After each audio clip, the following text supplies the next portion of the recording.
तो हम कहें कि नहीं बेटा मेरे पास खबर नहीं आया है, हम नहीं मान सकते। तो एक्सीडेंट के बारे में भी आपको नहीं बताया गया, पोस्टमार्टम भी कर दिया वो लोग, आपको नहीं बताया नहीं गया? नहीं।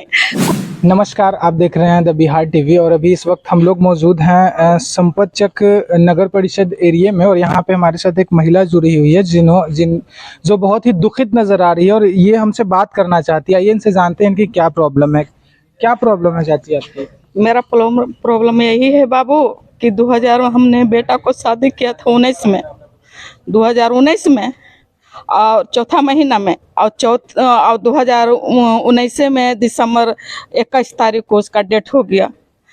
ससुराल गया था, 4 आदमी से ये थी गाड़ी, 2 चक्का गाड़ी पर था और उसका मेरा बेटा था, उसका सरहज था, एक ठो चचेरा साला का लड़का था और एक ठो साली थी। चारों मिलकर के न जाने कहाँ घुमाने के लिए ले जा रहा था अरवल। और इसके बाद में उस दिन, आज संडे है, संडे का दिन था और यह पुष का महीना था।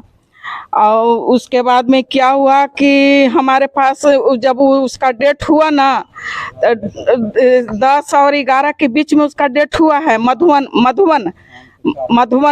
बोलता है, वहाँ पड़ी मधुवन है, वहाँ पड़ी डेथ हुआ। हमारे पास खबर नहीं आया। मेरे बड़का बेटा के पास में खबर गया कि ऐसा ऐसा बात हो गया और गाड़ी से गिरते ही मैंने समझे कि उसका तुरंत स्पॉट डेथ हो गया, वहीं पड़ी। हमारे पास खबर नहीं आया, बड़का बेटा के पास में खबर गया और जब उसके पास हम जब खबर दी है कि तुम अभी तक नहीं आया है तो उधर से रोते हुए बोल रहा है कि मम्मी ऐसा ऐसा सोनू का हो गया है। तो हम कहें कि नहीं बेटा मेरे पास खबर नहीं आया है, हम नहीं मान सकते। तो क्या हाँ मम्मी सब उसका एक्सीडेंट हो गया है, लेकिन हमको मृत्यु के बारे में कोई नहीं बताया, छिपा लिया। आपसे कुछ बताया नहीं गया? आप जब पूछी फोन करके कि मेरा बेटा अभी तक नहीं आया है, तब आपको बताया? जी हाँ। तब फिर आया कि तुम कहाँ है, तुम जल्दी आओ। तो आया, हम पूरा छटपटाने लगे। अब मेरे पति चल गए थे, परसा घूमने गए थे, तो उनको बुलाया गया तो आए। तो फिर पुष का महीना इसी छोटा रहता है, पैसा जुगाड़ करके मेरे पति गए, मेरा बड़का बेटा गया, भतीजा गया, मेरे दामाद गए, सब वहाँ गए गाड़ी अथी करके रिजर्व करके। तो वहाँ देख रहे हैं कि ऐसी अरवल हॉस्पिटल में लवारिस जैसा सब चीर फाड़ करके, हमको कोई मतलब नहीं, गार्जियन को कोई नहीं जानने दिया, चीर फाड़ करके और सारा इसी हॉस्पिटल में लवारिस जैसा बिगा हुआ था। एक्सीडेंट के बारे में भी आपको नहीं बताया गया, पोस्टमार्टम भी कर दिया वो लोग, आपको नहीं बताया? नहीं कुछ नहीं। जब वहाँ इन लोग चारों गए तो उसके पास कोई नहीं था, उसका बीवी नहीं थी, उसका ससुराल वाला कोई नहीं था। इसके बाद में इन लोग को कभी हम ऐसा नहीं हादसा देखे थे बेटा कि मेरे साथ। आपको क्या लगता है कि ये कोई मतलब सोची समझी साजिश तो नहीं है? हाँ साजिश है बेटा, साजिश है। अभी आपकी बहू कहाँ है? अब बता रहे हैं तुरंत। वो साजिश यही है, यथी टेम्पू से एक्सीडेंट हुआ है, जबकि टेम्पू में लंबा प्लेट नहीं है, छज्जा नहीं है, उसमें कोई सवारी नहीं है, केवल एक ड्राइवर है। टेम्पू पकड़ाया भी है, लेकिन वहाँ सब पैसा दे करके दबा दिया गया है, समझे? अच्छा, जब वहाँ से सब 12 बजे रात के अरवल थाना से यहाँ बोधाचक में लाया गया मृत्यु को, तो इन लोग चारों लाए, लेकिन उसके साथ में कोई नहीं आया। उनके ससुराल से कोई नहीं आया बाबू, कोई नहीं आया। उसको एक कफन भी ससुराल से नहीं मिला बेटा, एक कफन। बेटा का लव मैरिज शादी था? नहीं, आप लोग शादी किए? हाँ हम लोग किए थे। तो आप शादी से पहले पूरा परिवार का जांच नहीं किए बेटा? वो तो शादी करके हट गया था। जब यहाँ पुन अथी में देखा देखी हुआ, वो बोला कि हमको नहीं पसंद है। फिर क्या हुआ बेटा कि कैसे कैसे उसको वो हमसे बोलने लगा बेटा, हम सारा बात बोल रहे हैं। वो बोलने लगा कि मम्मी हमारे पास में फोन आता है। किसका फोन आता है? तो लड़की का। तो लड़की क्या बोलती है कि आप हमसे शादी नहीं करिएगा, हम कल के तुम्हारा राय किया है। तो नहीं कुछ फिर बोला। फिर दोबारा फोन आया तो बोलता है कि मम्मी फिर फोन है। तो हम उसको बहुत तरह से झाड़े तो बोला कि तुम्हारा मर्जी है शादी करने का तो करो, हम दोनों ठड़ा हो जाएंगे बाप माए। तो क्या बोलती है लड़की कि अगर शादी नहीं करिएगा तो हम जहर खा के मर जाएंगे। मतलब शादी होने से पहले जबरदस्ती की कि शादी नहीं कीजिएगा तो हम मर जाएंगे। मर जाएंगे। तो हम बाबू हम कभी ऐसा जीवन में नहीं देखे थे बेटा। हमको कोई भी दो पति पत्नी है ये थे, कोई हमको बुद्धि देने वाला भी नहीं था। हम क्या करें कि ठीक है, जब ऐसा बात है तो उसका बाप आया, भाई आया, सब आया और हम पर दबाव देने लगा कि क्या करे से कहीं लड़की का मेरा शादी नहीं ठीक हो रहा है, क्या करे, खोजते खोजते थक गए। 3 गो लड़की है, क्या करें, हमको शादी कर लीजिए। फिर वही बेटा बोला कि मम्मी जाने दो, 3 गो बच्ची है, जाने दो, गरीब है लेकिन है खेती वाला है, जमीन वाला, लेकिन हमारे पास। फिर हम ही कहे कि चलो भाई कर लेते हैं। दहेज वहेज भी दिया था वो लोग? हाँ, 1,80,000 दिया था।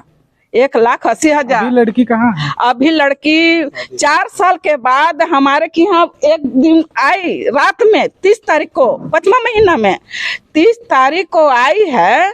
तो रात में आई, वर्षा पर बिना कहे हुए, बिना हमको खबर दिए हुए, और उस समय हम डॉक्टर के यहाँ गए हुए थे। बेटे के साथ जो घटना घटा उसके बाद वो लड़की कभी नहीं आई? नहीं, 4 साल बाद आई। 4 साल बाद आई। काम को भी हानि भेला जो गया, जो नियम रहता है का तो ससुराल नैहर जाने का, तो हम भी सोचे कि ठीक है जाओ, फिर हम अपना बुला लेंगे। तो 4 साल के बाद फिर वो नहीं आई। 4 साल के बाद वही 5वां महीना में 30 तारीख को आई, और उस दिन बहुत बारिश पड़ रहा था, बहुत बारिश पड़ रहा था।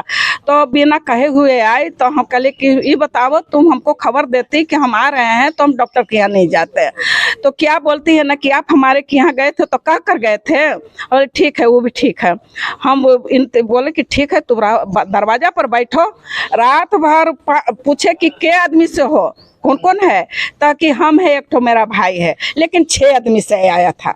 उसका बाप, उसका माँ, उसका भाई, अपना भाई, चचेरा भाई, और अपने पुतो और बच्चिया हो, 6 आदमी से आया था। आई थी सामान ले जाने के लिए। जितना जो गोदरेज का सामान था सारा, वो 2 ट्रॉली था, झोला था, झक्कड़ था, बैग, सारा सामान वो ले गई। लेकिन हमको मालूम नहीं था बेटा कि वो शादी करने जा रहे। जब सवेरे हुआ तो हम उसको कहें, हमारे के यहाँ भगनी आई हुई थी, तो वो क्या बोल रही कि मामी से भाभी जा रही है। हम कल की क्यों जा रही है, ताकि से उसकी फिर माँ बोल रही क्या कि हम लोग जा रहे हैं, से खाना मत बनाए। बोली काहे नहीं बना, आए थे क्यों कि आप लोग जा रहे हैं, ताकि से परिवार में शादी, जबकि उसी लड़की का शादी था, लेकिन हमसे नहीं कही कि हम इसको ऐसा ऐसा करने जा रहे हैं, इसको स्थान दूसरा पकड़वा रहे हैं। हमसे कोई नहीं जिक्र किया और न हमको जानने दिया। और उसी महीना 5वां महीना में 16 या 17 तारीख को उसको शादी हुआ है, 25 तारीख को ऐसे करके हुआ है शादी, समझे ना। हमको कुछ नहीं जाने है। तो या जब वहाँ जब बगल अगल के बोलने लगा कि आपके सामान क्यों जाने दे, बाद में आपको ऐसा ना कि ले गई है, ऐसा ना कि इल्जाम लगाए कि मेरा सामान किया हुआ। हमारा दिमाग खोला। हम बोले कि तुम कहाँ हो, पुतों से बात किया। हम कहे कि तुम कहाँ हो, ताकि से हम परेशान हैं। हम कहे कि बताओ तुम ठीक की है, सामान ले गई, हमसे दिखाई नहीं ना, हमको कही कि हम सामान ले जा रहे हैं, बाद में ही मत कहना कि मेरा सामान क्या। तो ऐठ के बोरी कि हम काहे के लिए बोलने जाएंगे कि मेरा सामान कहाँ है। हम कहे कि ठीक है। यही इतना हुआ।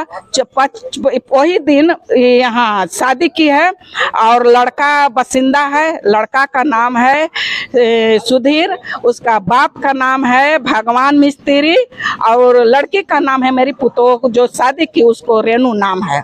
तो आप अब जनता दरबार में आप आई हैं, तो जनता दरबार में किस उम्मीद में आई हैं? हम जनता दरबार में बाबू को रोकी बाबू के कल हम फोन किए थे, तो हमको ये रात में फोन किए कि आप चाची आइए, से आपका समस्या का हम हल कर सकते। क्या हल चाहती हैं आप?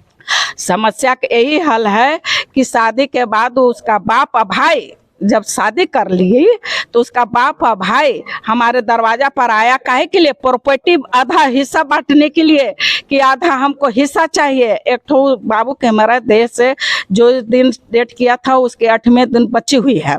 अच्छा, मेरे नाम से बाबू कुमारी में LIC खुलवाया था, नॉमिनी में मेरा नाम है, समझे। सारा सबूत था, उठा करके ले गए। मेरे पास कोई सबूत नहीं है बेटा। शादी कहीं और कर ली, लेकिन उनको आपके जहाँ से आपके जो भी जमीन जायदाद है उसमें आधा हिस्सा चाहिए। हाँ, वो अभी भी दावा कर रही है समझे। तो हम कहे सब अगल बगल के बोले कि अब जब शादी कर लिए सही, यहाँ का उसका दावा किया है, उसको अब LIC वाला उसका दिमाग फट रहा है कि LIC वाला हमको पैसा चाहिए। तो वही के लिए हम बाबू यहाँ दरबार में आए हैं। नोमनी में मेरा नाम क्या नाम बताइए आप अपना? पूनम देवी, कहाँ की रहने वाली है? बोधाचक, कौन सा अध्यक्ष? ये थी पारसा थाना में है। जैसा कि आप सब देख रहे थे, हमारे साथ एक दुखियारी माँ मौजूद थी जिन्होंने बताया कि इनके बेटे के शादी के कुछ दिनों बाद इनके बेटे की मृत्यु हो जाती है सड़क एक्सीडेंट में, और उस एक्सीडेंट की जानकारी इनको नहीं दी जाती, और इनका मानना है कि वो सोची समझी साजिश थी एक। और आज शादी के मतलब डेथ के 4 साल बाद उनकी बीवी, जो इनकी बहू थी, उसका कहीं और शादी करा दिया जाता है, और इनको जो भी सामान वामान दहेज में मिला था वो सब वापस ले लिया जाता है। और अब उस लड़की का और उसके परिवार का कहना है कि आपके प्रॉपर्टी में भी हमको आधा हिस्सा चाहिए, इसीलिए अपना अर्जी लेके, अपना जो भी दुख है वो लेके आज जनता दरबार में आई है।